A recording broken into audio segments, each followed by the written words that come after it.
बिस्मिल्लाहिर्रहमानिर्रहीम। अस्सलाम वालेकुम। आप देख रहे हैं चलता टीवी और मैं हूं इब्रार हुसैन। नजर डालते हैं आज की कुछ अहम खबरों पर। गढ़मोड़ के नवाही गांव 88 WB के बुनियादी मरकज़ सेहत पर एक रोज के लिए कोरोना वैक्सीनेशन का कैंप लगा दिया गया, जिसमें 500 से ज्यादा अफराद को कोरोना वैक्सीनेशन लगाई गई। Garhmor CEO health doctor Anjum Iqbal ने कोरोना वायरस से बचाव के लिए बिहाड़ी के दही इलाकों में भी वैक्सीनेशन का आगाज करवा दिया।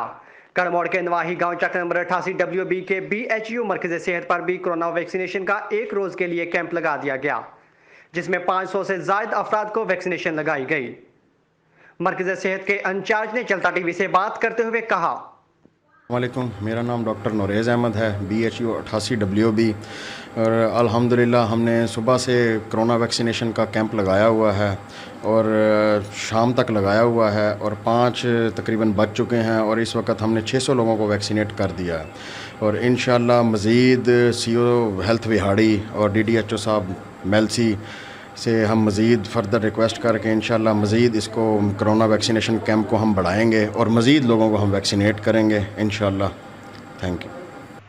न्यूज़ स्टूडियो से फिल वक्त इतना ही। मज़ीद न्यूज़ और अपडेट्स के लिए देखते रहिए चलता टीवी।